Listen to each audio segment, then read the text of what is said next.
यदा यदा हि धर्मस्य ग्लानिर्भवति भारत अभ्युत्थानं धर्मस्य तदात्मानं सृजाम्यहम्। अर्थात जब जब धर्म का नाश होता है और अधर्म बढ़ने लगता है, तब तब मैं किसी रूप में अवतार लेता हूँ।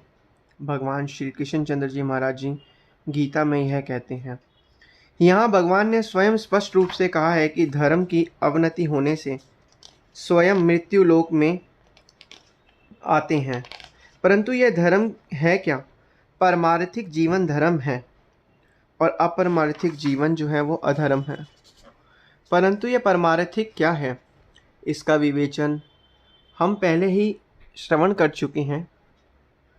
विश्वव्यापी शक्ति में अच्छी तरह से हम जो है श्रवण करा हुआ है कि यहाँ कहीं कहना पर्याप्त होगा कि यहाँ पर यही कहना पर्याप्त होगा कि जो प्रक्रिया आत्मा को अपने मूल स्रोत परमात्मा की ओर ले जाए वह पारमार्थिक है।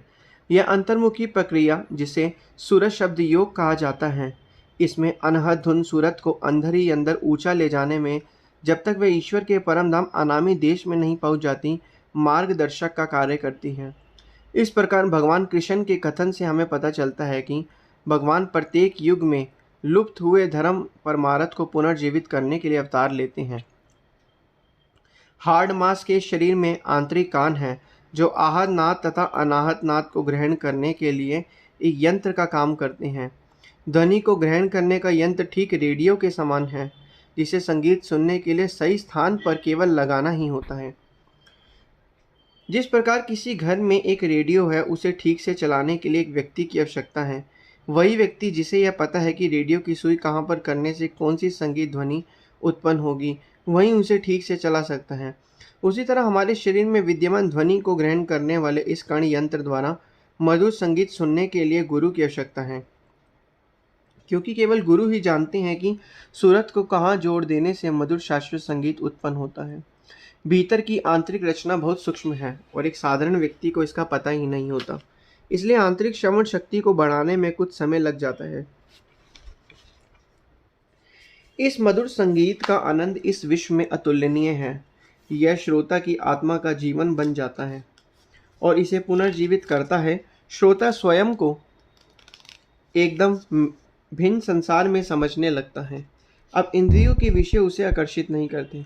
संसार की अधिक कीमती वस्तु भी उसे कंकर के समान लगती है। वह तो परम शाश्वत जीवन के प्रवाह में प्रवेश कर जाता है। मृत्यु उसके लिए अब कुछ महत्व नहीं रखती। वह अमरता को प्राप्त कर लेता है। यही मन की सच्ची शांति है। मृत्यु तो इस भौतिक शरीर की होगी जिसकी पीड़ा उसे बिल्कुल अनुभव ही ना होगी। ऐसा भक्त तो मृत्यु के नाम पर हंसता है और अनंत धन से खींचता हुआ वह अपने पिता परमात्मा के पास पहुंचता जाता है। एकाकार के उल्लास से वह सभी आसक्तियों को पीछे छोड़ देता है। इस प्रकार वह मनुष्य जन्म के लक्ष्य को प्राप्त करता है और अध्यात्म के अनंत समुद्र है में जहाँ से वह आया था वापस लीन हो जाता है।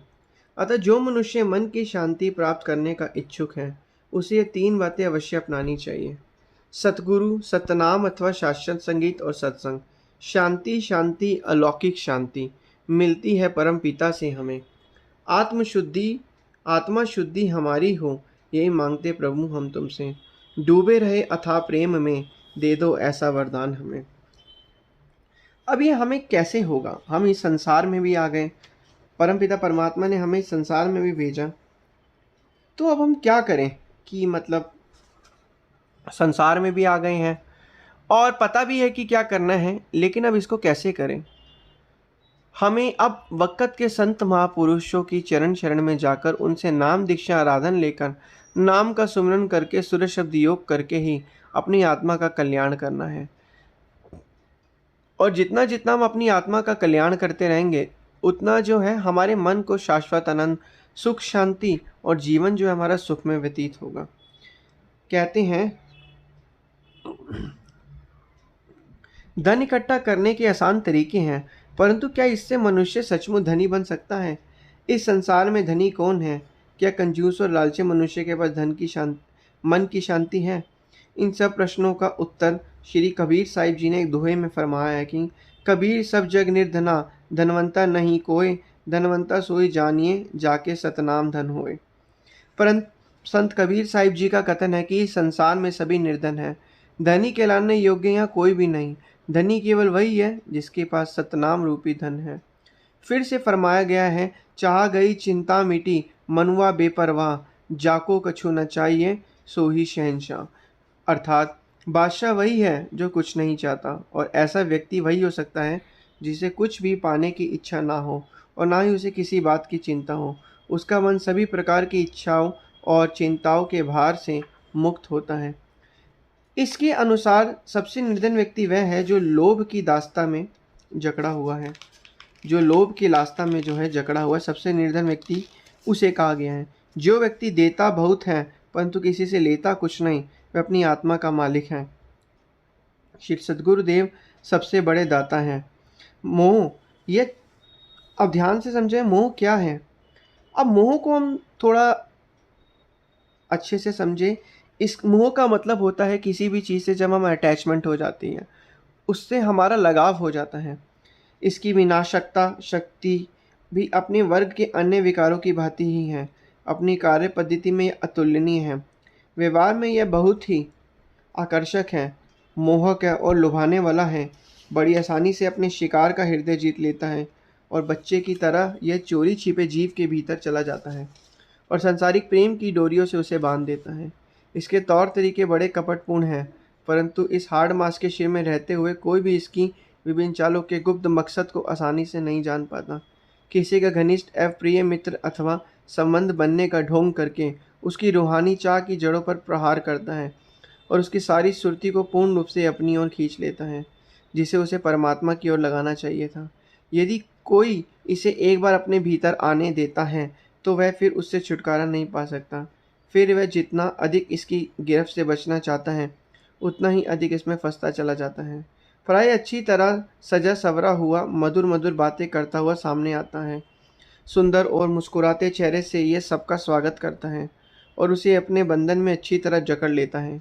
धीरे धीरे यह उस पर इस तरह छा जाता है कि व्यक्ति के लिए उसके बिना जीना मुश्किल हो जाता है, जिसके माध्यम से मोह ने यह सारा प्रपंच रचा था। मोह हाड़ मास के प्रति आसक्ति को बढ़ाता जाता है, परंतु आत्मा के प्रति प्रेम को नहीं। इसके जाल में फंसा हुआ मनुष्य अपने आप को तथा अपनी आत्मा के प्रति अपने फर्ज को भी भूल जाता है। आत्मा की उन्नति के प्रति जीव को विमुख कर देना ही इसका मुख्य उद्देश्य होता है। ईश्वर भक्ति और धर्म भुलाकर जीव को भार ढोने वाले पशु के समान बना देता है। मोह उस व्यक्ति के जीवन का आवश्यक अंग बन जाता है और उसके लिए सब कुछ यही होता है। तो कहा गया है महापुरुषों ने कि नाम का सुमिरन करके इस मोह के बंधन को काट दो, क्योंकि ये संसार, ये सभी लोग तुम्हारे साथ जाने वाले नहीं हैं। साथ तेरे जाएगा एक प्रभु का नाम ही, तो जोड़ ले अब इसे परलोक का तोशा।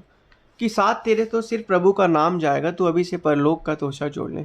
तो इसलिए वक़्त के संत महापुरुष यही फरमाते हैं, जितना हो सके अपने मन को भक्ति में लगाओ, सुमिरन में लगाओ। जितना जितना हम भक्ति और सुमिरन में अपने मन को लगाते रहेंगे, उतना उतना हमारे मन में शांति बढ़ती रहेगी।